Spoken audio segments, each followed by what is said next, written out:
Whether it's the breaking even comment, slashing payroll, making trades that shed payroll, or the fact that they've just been a mediocre team for 3 seasons, why is Giants ownership seemingly okay with being okay?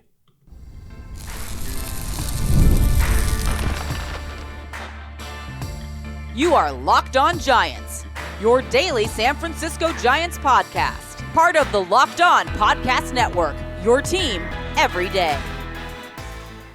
Hello and welcome to Locked On Giants, part of the Locked On Podcast Network, where it's your team every day. My name is Ben Kaspick, and on the show we provide daily episodes, actually 3 days a week for now, back to 5 when at some point in the month of February, talking about the San Francisco Giants in a way that's data-driven and rational, but also simple, passionate, and accessible to all. I'm a former contributor for the baseball statistics and analysis websites Beyond the Box Score and Rotographs. I've been podcasting about the Giants since 2015, hosting the show for almost 6 seasons, 6 full years, and I'm a lifelong Giants fan.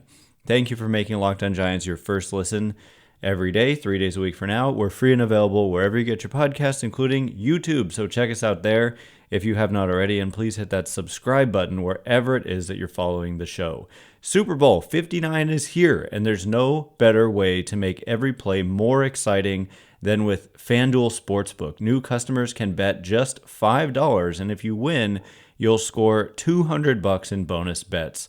Download the app or head to FanDuel.com to get started. And where we get started is just by jumping straight into the mailbag questions. Thank you so much to everyone who submitted questions on Twitter. I realize I posted a prompt on YouTube and I completely forgot that I did. So if you asked a question on YouTube, I will grab those and pull them back. And we usually do at least 2 to 3 episodes out of the mailbag questions. So I apologize, but those aren't in today's batch. And I also forgot to post them on Blue Sky, which I said I would. I am on Blue Sky at benkaspick.com. Anyway, getting right into the first couple of questions, Generic says, why does it seem like ownership is comfortable with mediocrity? Can't beat the Dodgers, so it's kind of like they threw up their hands after Roki Sasaki signed with the Dodgers. And then Joshua says, why should Giants fans feel inclined to support this current roster that, even with the addition of Adames, has appeared to have taken a step back and doesn't seem to be a legit wildcard contender? So I find both of those questions very fair. I don't agree that Roki Sasaki signed with the Dodgers and then they threw up their hands. They've been quiet basically since they signed Willy Adames back in early December. And so we're coming up on 2 months where their only move of any significance really was signing an aged Justin Verlander. This is not earth-shattering. It's not a huge signing at all. And so it's really been a quiet offseason outside of the addition of Adames.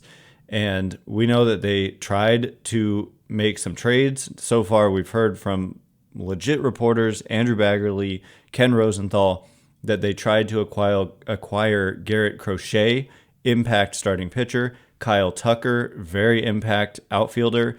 And just yesterday, we learned that earlier in the offseason, they had talks about acquiring Luis Robert from the Chicago White Sox. And so Baggerly also said that they've been out there really trying to generate trade discussions. And so I wouldn't at all rule out that they're continuing to try to generate trade conversations.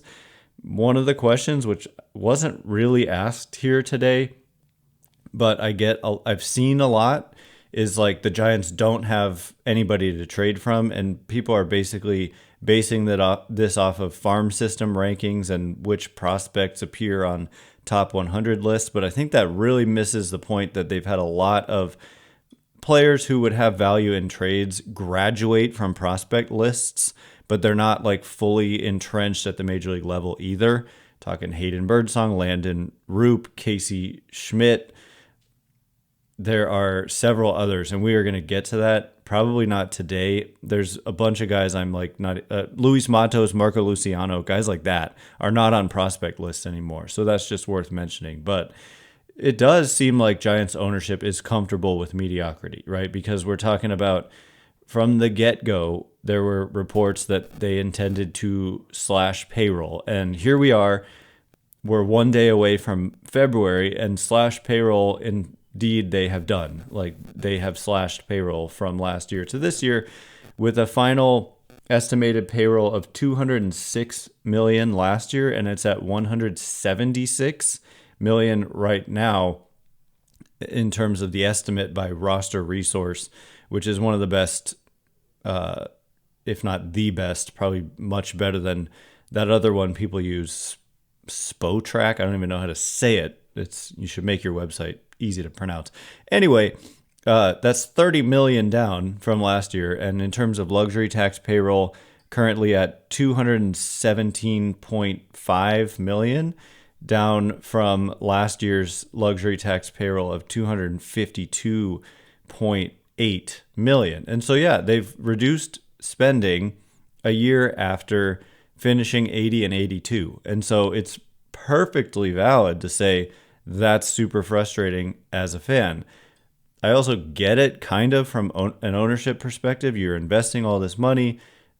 Legit reporters, again, like Andrew Baggerly, have reported that the Giants operated at a significant loss last season. And so that's the thing where the break-even comment comes into play.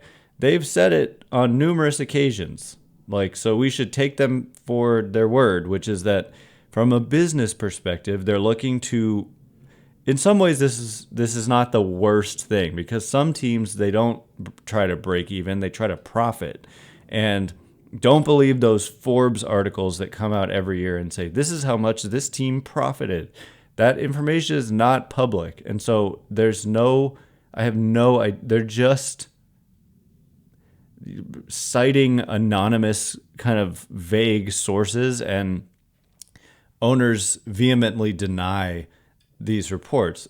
If they really want to deny it and prove it, then they should reveal their books, open them up, but they don't do that. And so they could be accurate, but they're probably not accurate because that information is not publicly available. So anyway, we don't know what the Giants took in, and we do know what they spent on payroll, but there's a lot more spending that goes into running an organization like a professional baseball team than just player salaries. That's part of luxury tax too. It's like Giants are estimated, every team, to be spending $17.5 million on player benefits this season, for example. And that's part of why the luxury tax number is higher. But I get it. We're talking outside of 2021. And even if you count 2021, starting with 2020, now it's been a long enough time that was a while ago. Even if you count 2021, when it was clearly a total outlier 107-win season, it's just not that impressive of a record. But if you take away 2021, just take away the outlier, and that is something we do in statistics. It's not like, I'm not cherry picking here. If you have a bunch of data and there's just one that totally doesn't fit, sometimes you eliminate the low number and the high number. And eliminating the high number for the Giants would make a big difference in evaluating their last 5 seasons, 2020, 21, 2, 3, 4. Yeah, 5 seasons, one of which was a 60-game season. But regardless, 269 wins, 277 losses. It's pretty darn close to 500. It's 49.3% of the time that they've won. It's an average of 79.8 wins, 82.2 losses. And guess what? Last year, they were 80 and 82. So basically, they played to their average outside of 2021 in 2024 since 2020. I'm throwing out a lot of numbers here, but yeah, that seems to be okay with being okay, because you look at the Dodgers and they're just like, we don't care. We're just going to go out and try to sign everybody. And it has a snowball effect where then players want to come there. And then all of a sudden, every player coming over from Japan is favored to sign with you. And then they do. And they get stronger and stronger. And you are treading water. And so I'll answer the second part of the question, why should Giants fans feel inclined to support this current roster? And then we're going to answer the question, how would I grade the offseason, and much more. So all of that coming up in just a minute, and before we get into it. Today's episode of Locked On Giants is brought to you in part by Game Time. Attending NFL playoff games is an unforgettable experience that brings fans together in a way nothing else can. There's something magical about cheering on the San Francisco 49ers, not so much this year, alongside thousands of fellow fans, everyone united in that electric atmosphere. I still get goosebumps thinking back to the energy of the playoff game I went to last season. The excitement was off the charts, and I'm already pumped to create new memories with my fellow Niners faithful in future seasons. Now, when it comes to scoring tickets, Game Time just made things way easier with their new feature called Game Time Picks. It filters out all the extra noise and shows you only incredible deals on great seats, so you're not wasting time scrolling through endless ticket options. I gave Game Time Picks a try for last year's Niners playoff game, and it was a breeze. I found fantastic seats at an even better price, plus the seat view previews all-in pricing with no hidden fees, and their on-time delivery and lowest price guarantee gave me total peace of mind. So take the guesswork out of buying tickets with Game Time. Download the Game Time app, create an account, and use code LOCKEDONMLB for $20 off your first purchase. Terms apply. Again, create an account and redeem code LOCKEDONMLB for $20 off. Download Game Time today. Last minute tickets, lowest price guaranteed. All right, here we go. We're going to answer the second part of this question. Thanks again for making Locked On Giants your first listen every day, 3 days a week for now. We're free and available wherever you get your podcasts. And Everydayers coming up next week. We're going to get to more mailbag questions. Hopefully some action for the Giants. I do believe they still have moves left in them if they can get other teams to trade with them. I don't see them making significant signings. There aren't a lot of options, first of all. And two of the best, there's basically Alex Bregman, Pete Alonso, and Jack Flaherty. We will talk about Alonso a little bit later. But those guys have the qualifying offer attached to them, and I just don't see them making a move to sign another qualifying offer free agent because of continued draft pick compensation loss and international bonus pool money losses. So we'll get to that question. But the question of why should Giants fans feel inclined to support this current roster, even with the addition of Adames has appeared to have taken a step back. I don't really know that I fully agree. I wouldn't totally argue with you a step back, but not a major step back. I mean, they re-signed Matt Chapman. I think that that's worth kind of counting as an offseason move because he was set to be a free agent, so extending him was a big deal. So imagine he hit free agency and then they re-signed him. It's effectively the same, but yeah, I mean, he was on the team last year when they were just 80 and 82. So was Blake Snell. But keep in mind, Blake Snell was really good when he was on the field. Overall, he was really bad to start, but he also missed a lot of time. And so they didn't, the pieces that came off the roster, we're talking about the likes of Michael Conforto. Let me just quickly glance at this. Michael Conforto, Mark Canna, who was acquired midseason, Kurt Casale, and then, of course, Blake Snell. And that's pretty much it. And so there's not a ton of losses there. And then you do bring in Willy Adames, who is a very good player. And it slides over a breakout rookie, Tyler Fitzgerald, to a position that he's better suited for. And Jung-Hoo Lee, don't forget, is coming back. And, projections all unanimously kind of have this guy as an above average hitter. Some have them as just a border, like an all-star level player. He is just like 26 years old still. And so let's not sleep on the fact that Jung-Hoo Lee could have a breakout season, and they've got a lot of young talent. And so I would say you don't have to watch the Giants. You don't have to support the Giants at all if you don't want to. And I see the reasons why you wouldn't want to. But there's the potential for, I think they have a higher ceiling than they've had in the recent past because of the young talent that they have. I know their prospect rankings aren't very high, but it's those guys who don't technically count as prospects anymore, like Luciano, Matos, Schmidt, Birdsong, Roop, and others. Plus, you've got Bryce Eldridge waiting in the wings. And Matt Chapman is very good. Willy Adames is very good. Logan Webb is very good. Patrick Bailey is very good. Like, all of those players are among the best players at their respective positions. Ryan Walker is among the best closers at his position. Heliot Ramos coming off a breakout season. Jung-Hoo Lee, like I said, might have a breakout season. And so there are reasons to support them. I don't think it's like a bad roster, but it definitely has the potential to be just another mediocre season. And that is just, I'm way beyond tired of covering and watching a mediocre team. Like, it's just every year. And so, yeah. Sebastian says, how would you rate the offseason? And I've got to give it a C something. I'm not going to give it a C plus. It's either a C or a C minus because I kind of agree with Joshua. Kind of. I don't think they've taken a step back. And part of that is the return of some players and having roster spots available to young players who could make the leap. But also signing a Willy Adames and re-signing or extending Matt Chapman.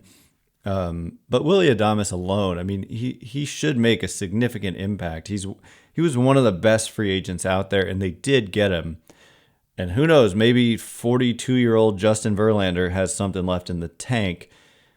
But how would I rate the offseason? I just kind of want to say C, because I think it's like so far looks like kind of treading water. Like, you lose Blake Snell, you bring in Willy Adames, and then you're kind of where you were before. In terms of Blake Snell was very good, Willy Adames is very good, so I don't see the clear significant step backwards or significant step forwards. The only chance for a step forwards is like better luck and also just the development of some of these younger players.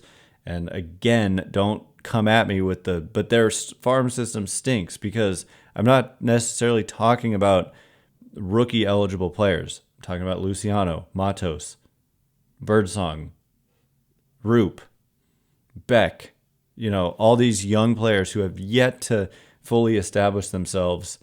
I'm sure I'm forgetting guys because they have a lot of them. So I'm going C for now, and just hopefully they can make a significant trade. Luis Robert pushing Yaz out of a starting role or something would go a long way, I think. I mean, that's some impact talent there, and he's young too and under team control for 3 years. And the White Sox, they've got to trade that guy eventually. They're bad enough that they need to trade him eventually. And so we'll see. And the Giants were connected to him just yesterday in terms of Ken Rosenthal saying that a trade before spring training of Robert seemed unlikely, but that the Giants, also mentioned the Reds, tried to acquire him earlier in the offseason. So again, I never judge the offseason until it's fully over, and it's not. And I do think they're going to try to continue to add. They might be trying to do so on a budget, but nonetheless, if you can make the addition, then I'll be happy. If you can improve the roster, I'll be happy, whatever means necessary. All right, switching gears, SC Mills says, who do you think out of all of the last year option players will stick, if any? And so what I take this to mean is players who are out of minor league options. And so we did do a show recently where we talked about guys who were out of minor league options. So there are plenty of guys who can't be optioned, but would never be optioned. Like Matt Chapman can't be optioned, but it's more like the fringe guys. The the kind of least fringe guy is Heliot Ramos. So if he struggles, like there's no guarantee that he survives on the roster all season, but he certainly has earned the right to be on that opening day roster no matter how he does in spring, I would say. So he's one of those guys, though, who's out of options. They can't send him to the minors. Although there is like a loophole here. You can one time in their careers outright a player to the minors, but that's only if they clear waivers. You DFA them, they clear waivers, and then you can send them outright to the minors once in their careers. But not happening with Ramos. But one of the more interesting guys is Jerar Encarnacion, who there's a question about him in just a second, but I'll just run through the names first before I give my best guess. There's Sam Huff, who's a catcher they claimed off waivers during this offseason, who seemed to be behind. I mean, it's interesting because you've got Patrick Bailey and you've got Tom Murphy on a guaranteed contract. And so Tom Murphy, perhaps another player they could look to trade to free up some money that hopefully they would then spend. But with an out of options Sam Huff, the catcher, that becomes interesting because I don't see them carrying 3 catchers. Maybe they would to start the year, but I don't know. I just don't know that I see that. David VR, out of options. And other than that, guys who are on the 40-man but out of options, that appears to be it. And so I give David VR probably the least likely odds to crack the opening day roster out of all these players. And so something would have to happen with him. He'd have to be DFA'd or traded. And then if he were to clear waivers, they could outright him back to the minors. He would be off the 40-man. Sam Huff, that catcher situation is interesting. Kind of depends on the health of Tom Murphy. People are way too hard, I think, on Tom Murphy for struggling in like 19 games or like 30 at-bats. You can never judge a player in such a small sample. But something's got to give there at the catcher position behind Patrick Bailey. So I would give either Huff or not VR, or Jerar Encarnacion the best chance, because Encarnacion, I discussed him the other day, but all the projections that I've looked at, well, not all of them, but there's this one called Oopsie. It's called Oopsie to kind of symbolize that projections are imperfect. And the Steamer projection system, and even ATC, which averages a lot of projection systems. And then if you look at what he did in AAA last season, the dude hit 352, 438 on base, 616 slugging, and was promoted to the majors where he had a 348 expected weighted on base average, which is just really good offensive production. The actual production was 47 points lower than that. But as a guy who's out of options, as a guy who just turned 27, and the performance he put up in AAA last year, the expected numbers he put up in the majors last year, I know he's kind of just one-dimensional, not really adding a lot of defensive value or speed, but at the same time, I think he's a guy, given where the Giants are, which is that they've got to try to find some talent here, especially talent that's cheap and under team control for a long time, and he's that. He doesn't even have a year of service time, so if he became good, you would have him for 6 years, and most of those years would be cheap. So I think I'd want to see what they have in him. If he just has a terrible spring, maybe not. But I definitely could see them going into the season with him to at least just continue to give him some looks. And, we've talked about the DH position. That question's coming up too. So all of these questions, I put them in order for a reason. They tie together. So coming up in just a minute, will Encarnacion see significant playing time? Why did the Giants decide not to value the DH role this season?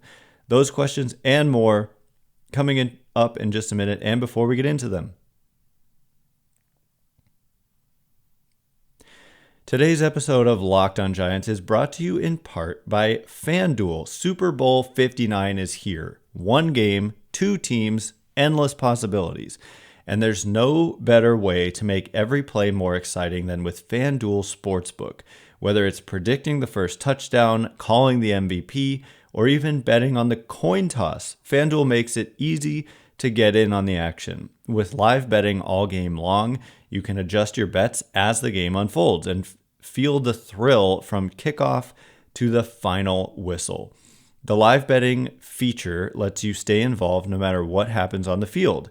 And the app is super easy to navigate. Plus, knowing that you can place a $5 bet and potentially win $200 in bonus bets for the Super Bowl, that's icing on the cake. Download the app or head to FanDuel.com to get started. Bet just $5, and if you win, you'll score $200 in bonus bets. That's FanDuel.com. Bet with FanDuel, official partner of Super Bowl 59. All right, as promised, we are going to continue to answer your questions. Thanks again for making Locked on Giants your first listen today. Everydayers coming up next week.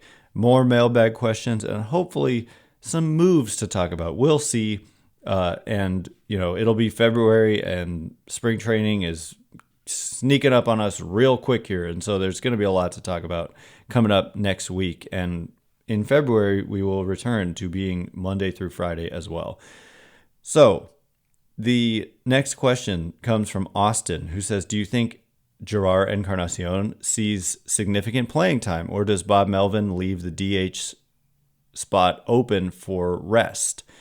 So Encarnacion, I kind of remembered him as just someone who purely DH'd, but with the Giants last year, he DH'd 16 times, and he played outfield 18 times, and he played first twice. So 20 games in the field and 16 at DH.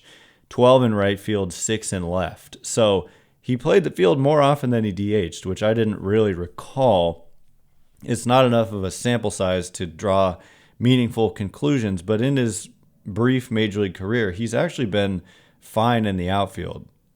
Now, he's younger than you would think. He just seems like an older player, but he is, he just turned 27. He was 26 last year when he was up with the Giants. So big guy. 6'4", 250 is what he's listed as here on Fangraphs. But like I said, I think you could potentially platoon him with Mike Yastrzemski. You could play him at DH, platoon him at DH. You could platoon him at first and have Wilmer Flores DH. There is a role here for Encarnacion. And like I said, with the position the Giants are in, I think creating lots of opportunities for guys like this and others, Matos, Luciano, Birdsong, Roop. Buster Posey said that was motivation behind the Taylor Rogers trade, was to create an opening in the bullpen for another young arm. And so that makes logical sense. And it makes more sense than having a 34-year-old Taylor Rogers just kind of taking up a spot if you're not going to win 95 games or even 90, So the hope is that you do win that many games, but if you're not going to, it's better to play young players with upside than older players on the downslope of their careers.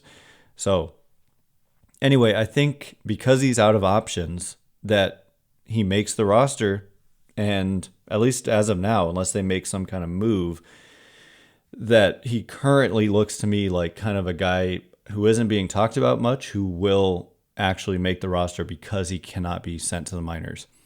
Next question comes from Ryan, who says realistic chances for Pete Alonso or Randall Grichuk. So these are very different players. Pete Alonso went into the offseason probably hoping for well over $100 million.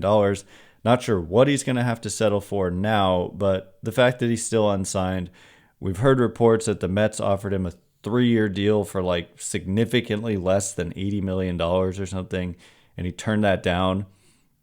So the problem is for the Giants is that it comes with those qualifying offer penalties. 2 additional draft picks lost. I believe it'd be their 3rd and 7th. People say 3rd and 6th, but I think it's 3rd and 7th round draft picks. They already lost 2nd and 5th round draft picks because of signing Adames. They did this same kind of deal last year by signing Snell and Chapman. And they already cut $1 million into their international bonus pool by signing Adames. And I think it would be another $1 million, or maybe it's $500,000 for signing another guy like who got the qualifying offer and rejected it, like Pete Alonso. So for that reason, realistic chances I think are low for Alonso. Grichuk, if the Giants want him, they could get him. Like, he wouldn't cost much. He's out there. It's just a matter. It's kind of like, would you rather have Grichuk or would you rather see what you have in Encarnacion? Like, it's kind of like weighing the costs and benefits of bringing in a veteran versus clearing spots for young players. When you look at outfielders like Grichuk is, corner outfielders, with Luciano is now a corner outfielder, I guess, and Luis Matos and Encarnacion perhaps, and I haven't even mentioned Grant McCray, kind of blocked by Jung-Hoo Lee, makes him possibly a trade candidate. There's a lot of guys. Wade Meckler going to be out of options next year if he's optioned this year. So I don't know that they will do it, but it would be a low-risk move that wouldn't cost a lot, and it would probably be a one-year deal for a low value. So that's far more realistic to me than Alonso, but I'm not sure ultimately that it's what they ought to do, given everything I've said today. Next question from Jeffrey, who says, why did the Giants decide not to value the DH role this season? And so I assume you mean the upcoming season. And the answer is all tied into what I just said. And also, as a National League team, we haven't had decades of the DH like these American League teams have. And it's just something that I want to point out because it feels relevant. Most teams do not have a dedicated DH. Most teams just use the DH spot as a position where they can rest players, as a position where they can rotate guys through. And so I think they need a little more depth. Like, I wouldn't be upset when you look at their bench and their projected bench. I don't know. It doesn't look great if you're looking at roster resource, Tom Murphy, Brett Wisely, Encarnacion, and Grant McCray. But at the same time, that is not guaranteed to be the bench. And you got young players like Marco Luciano, Luis Matos. I'm going to continue to look at some names here. Casey Schmidt, I think, actually has a pretty darn good shot of making that opening day roster. Wade Meckler, not saying he has a great shot, but he's also on the 40-man. So that's not necessarily the bench there. And then that would give you a chance. Like, if you wanted to play Marco Luciano every day and just stick him in the DH role, you could. That's like the value of keeping the DH spot open versus just like having a Jorge Soler or Pete Alonso and just saying, you're the DH, and then it just blocks that spot. And then when Bryce Eldridge comes up, if he comes up this season, to be able to have that spot flexible is a benefit. And so most teams, unless you've got just an absolute stud like Yordan Alvarez or something, or David Ortiz, like, they just don't have a dedicated DH. They use it as a rotating spot. And that's what the Giants, I mean, it's probably the best way to go unless you have that like elite hitter who's not great in the field, which they don't have. So anyway, that is all the time we have for today. Thanks again for submitting these questions. Again, I apologize if you submitted a question on YouTube. I'll add those to the mix for next week. Once again, my name is Ben Kaspick. Check me out on Twitter or X at Ben Kaspick, Kaspick. If you like the show, please consider rating it or leaving a review. Helps me out a lot. So thank you in advance, and thanks to everyone who's done so already. Thank you for making Locked On Giants your first listen today. For your second listen, find Locked On MLB. Baseball guru Sully brings a daily blend of humor and baseball, keeping you updated on every rumor and story throughout the offseason. Find Locked On MLB on YouTube or wherever you listen to podcasts. Anyway, have a great weekend. Thanks so much for listening today. You are now Locked On Giants.